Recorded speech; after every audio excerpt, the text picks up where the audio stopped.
이 시계 기억하시죠? 예, 어떤 시계입니까? 지선이 화실에서 봤습니다. 누군가 화장실에 놓고 간 걸 제가 발견했습니다. 윤지선은 누구의 시계라고 하던가요? 오종태.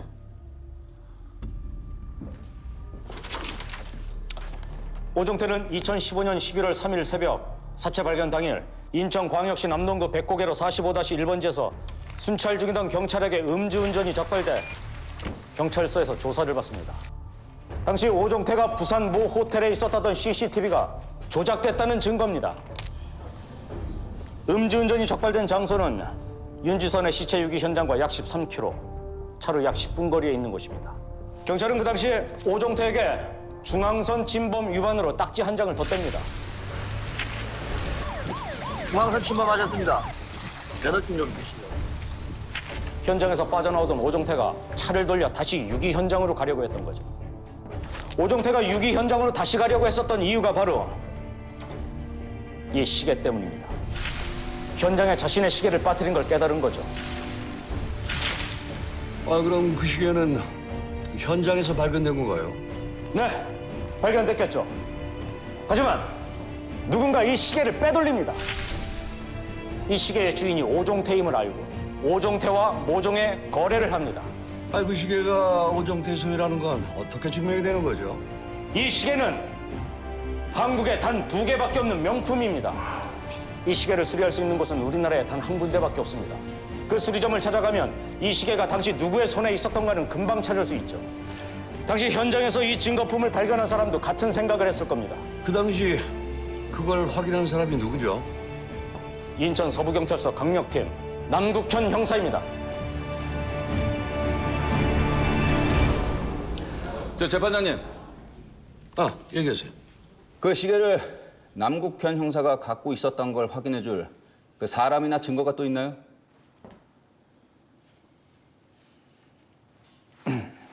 뭐 아직까지는 없습니다. 그럼 결국 시계 수리점 주인의 5년 전 기억에 의존할 수밖에 없다는 얘기네요. 그 수리점 주인, 나이가 어떻게 되죠? 75세입니다. 이상입니다.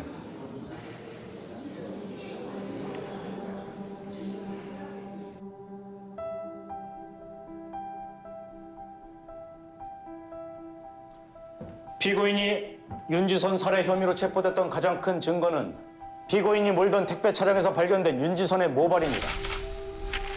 그 모발이 택배 차량에서 발견된 시점은 사체 발견 5일 후입니다. 하지만 택배 회사에 확인한 결과 이대철의 택배 차량은 사건 발생 3일 후에 내부 청소가 이루어졌다고 합니다. 그러니까 내부 청소가 이루어진 이후에도 그 모발이 남아 있었다는 얘기죠.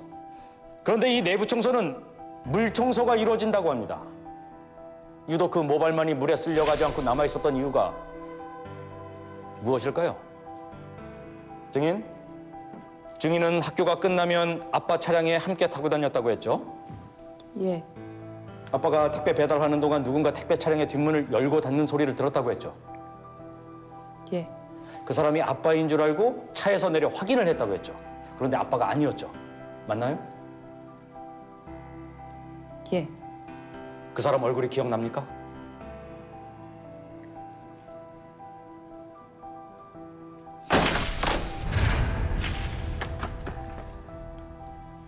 모자와 청바지를 입고 있었던 건 기억나요. 그래요. 당시 중학교 1학년이었던 5년 전 잠깐 본 사람을 구체적으로 기억하는 건 무리죠. 하지만 만약 그 당시 그 사람의 모습을 다시 본다면 기억이 날 겁니다.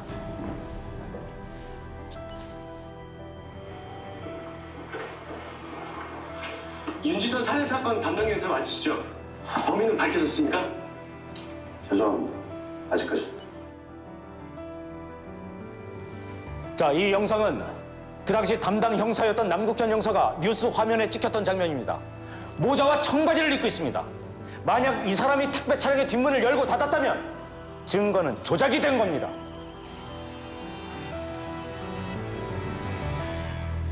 증인, 기억이 납니까? 기억해봐. 저놈 맞지? 고개 왼쪽으로 돌려봐. 얼굴 보이게. 지호가 제발. 저 사람 맞지? 아빠 찌른 사람이. 지호가 저놈일 거야. 아니 그냥 저놈이라고 얘기해. 네가 그때는 충격을 받아서 기억이 안 날 뿐이야. 저놈이야 저놈. 저놈이 맞다고 얘기해 제발. 응?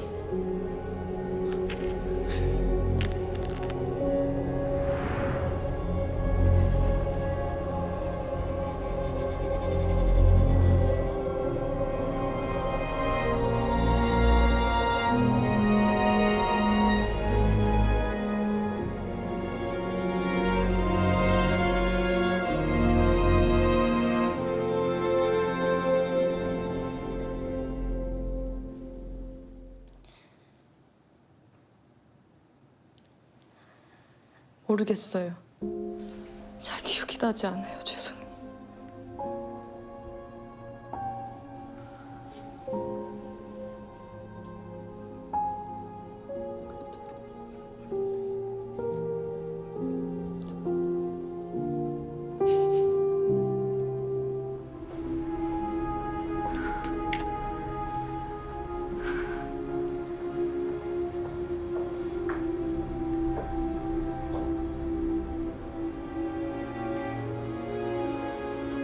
그걸로 이대철이 재심에서 이길 수 있다고 생각해? 오히려 경찰, 검찰이 더 악착같이 죽이려 들 거야. 이대철뿐만 아니라 이대철 편에 섰던 사람들 모두 이 사회 밑바닥으로 쳐넣을 거야.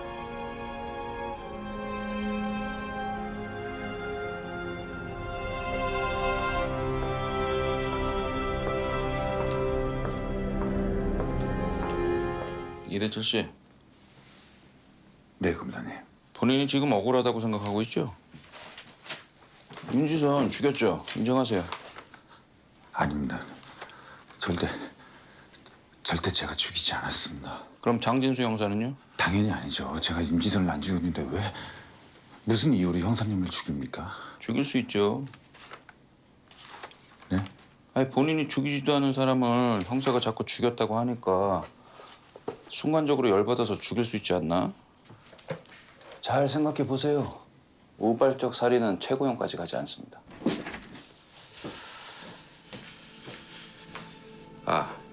재판은 항상 승자와 패자가 있기 마련이죠. 근데 가끔 둘 다 승자가 될 때가 있습니다. 들어오세요. 네, 법정에서 봬요. 인천 서부경찰서 강력이 팀 형사 강도청입니다. 증인은 피고인 이대철과는 어떻게 알게 된 사이입니까? 먼저 윤지선 살해 사건은 저의 동료인 장진수 남국현 형사가 수사하고 있었습니다. 장진수 형사가 수사 중에 살해되자 그 사건 수사를 제가 맡아서 마지막까지 마무리했습니다. 증인은 그 당시 피고 이대철이 범인이라고 확신했습니까? 예. 지금은요? 살해된 장진수 형사는 저의 동료이자 제 동기였습니다. 최고의 형사였고요. 전 그때 이성을 잃을 정도로 분노에 있었습니다. 무조건 범인을 잡아야 했습니다. 무조건 자백을 받아내야 했습니다. 그래서 무리하게 이대철을 몰아붙였습니다. 넘겨받은 증거들도 아무런 검증 없이 그냥 사실대로 받아들였습니다. 그냥 범인 잡는 거에만 비쳐 있었습니다.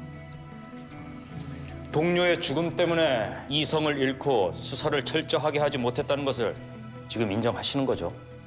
예, 인정합니다. 증인, 다시 한번 묻겠습니다. 지금 이 순간 아직도 피고인이 범인이라고 확신하십니까? 아니요. 수사 당시 부실 수사와 강압 수사 둘 다 인정하십니까? 예, 인정합니다. 그 당시 피고인이 유죄 선고를 받게 된 이유는 물적 증거가 명확하다는 이유였습니다. 그 물적 증거들에 대해선 어떻게 설명하시겠습니까? 전 현장 근처에서 장진수 형사를 살해한 것으로 추정되는 살해 흉기를 발견했습니다. 그 흉기에서 피고인의 DNA가 발견된 거죠? 예. 하지만 과학수사 용수로 넘기기 전에 사고가 있었습니다. 어떤 사고죠? 그 흉기를 1시간 정도 분실하는 사고였습니다. 그 흉기가 조작될 가능성이 충분히 있었다는 얘기네요. 예. 근데 왜 그때 그걸 보고하지 않았습니까? 그 실수 하나 때문에 범인이 무죄가 될 수 있다는 생각에 그 사실을 숨겼습니다. 그 흉기를 분실한 사람은 누굽니까? 접니다.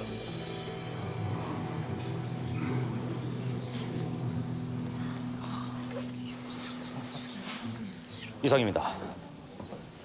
검사, 증인 신문하세요. 피고는 최종심에서 사형을 언도받았습니다. 만약 증인이 이대철의 유죄 확정에 가책을 받았다면 지금 이 사실들 그때 얘기했어야 되는 거 아닙니까? 근데 왜 이제 와서? 그땐 제가 잘못했다고 생각하지 않았고 지금은 제가 잘못했다고 생각하기 때문입니다. 증인은 지금 직무상 과실을 인정을 한 겁니다. 본인이 직접 얘기 안 했다면 아무도 모르게 지나갈 일입니다. 이후에 쏟아질 비난과 처벌들을 감수하면서까지 이 얘기를 하는 이유가 제가 받을 것은 비난과 처벌이지만 누군가한테는 살고 죽는 문제가 되기 때문입니다. 참 마음 약하시네.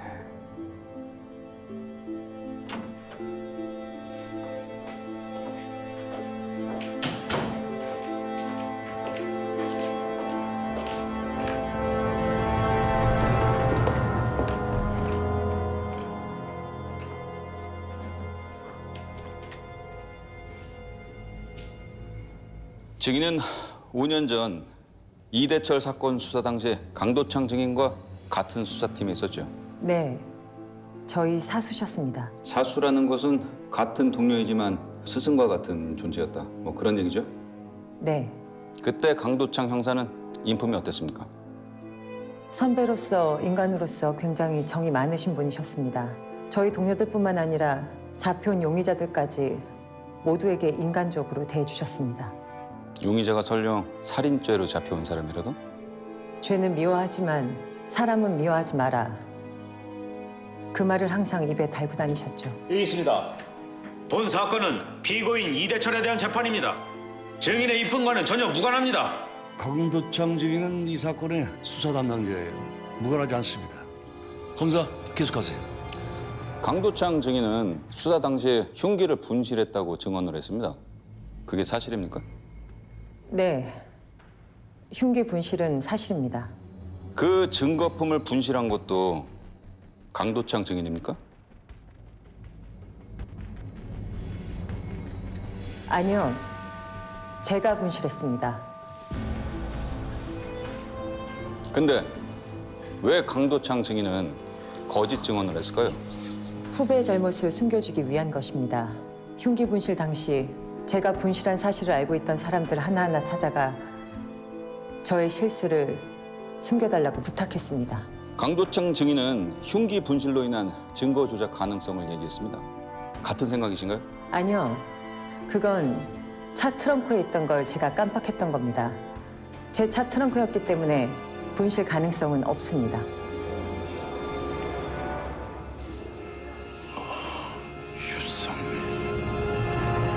얼마 전 이대철의 딸 이은혜의 실종 사건이 있었습니다.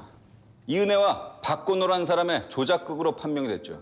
그때 강도창 증인은 이대철의 딸과 만나게 됩니다. 가출소녀였고 밑바닥 생활을 하는 아이였습니다. 후배들의 잘못을 자신의 잘못으로 돌릴 정도로 인간적인, 아주 인간적인 강도창 증인은 자신이 잡아놓은 이대철의 딸 이은혜가 그런 지경에 이르렀다는 걸 자신의 잘못인 줄 자책을 했을 겁니다. 이대철의 딸 이은혜는 아버지의 무고함을 호소했을 겁니다. 흔들렸겠죠. 객관적인 이성보다 인간적인 감성이 앞서는 그런 형사니까요. 이상입니다.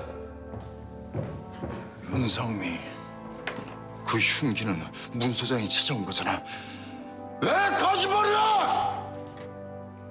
그건 선배님이 착각을 하고 계신 거예요. 증인들 봐. 여긴 두 분이 사적인 대화를 나눈 곳이 아닙니다. 두 증인의 위증 여부는 저희가 판단합니다.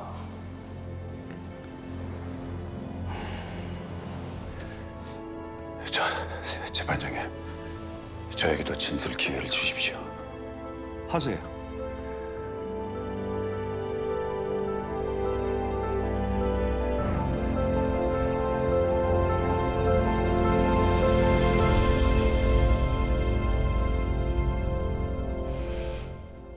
전 윤지선을 안 죽였습니다. 하지만 장진수 형사는 제가 죽인 게 맞습니다.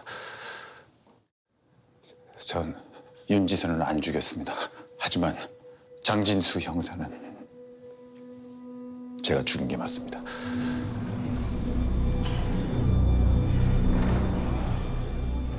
자꾸 저한테 죄를 뒤집어 씌우려 하길래 억울한 마음에 그건 진짜 우발적인 것이었었어요. 제가 어떻게 형사를 죽이려고 미리 마음을 먹고 죽이려고 했겠습니까? 재판장님. 얘기하세요.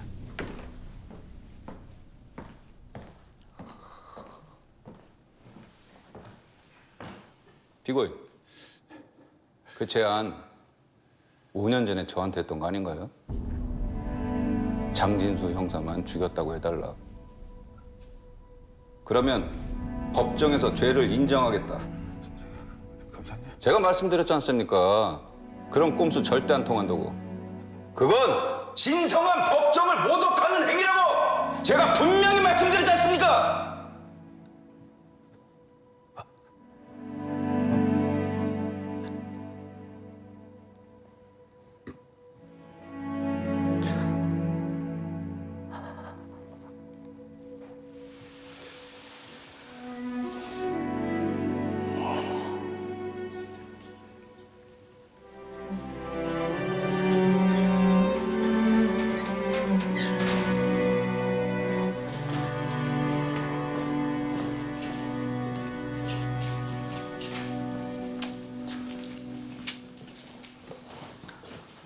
어서 이대철.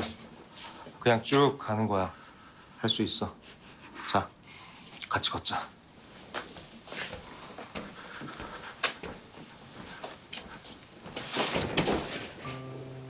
일어나.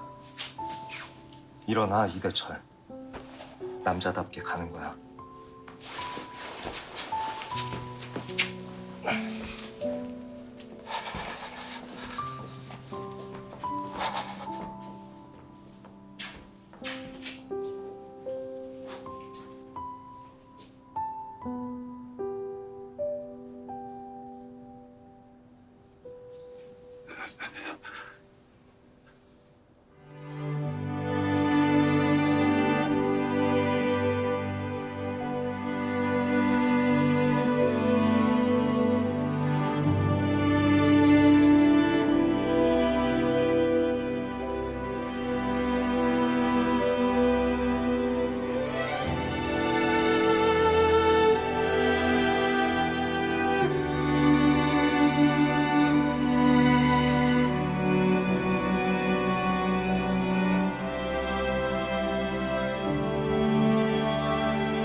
이번에 팔지 말고 잘 차고 다녀요.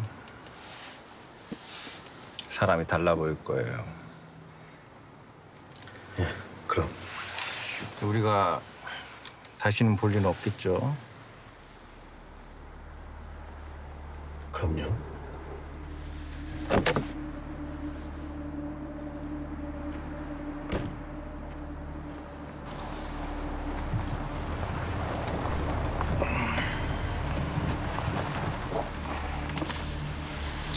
근데 한 가지 궁금한 게 있어요. 그 윤지선 죽인 사람은 알겠어요.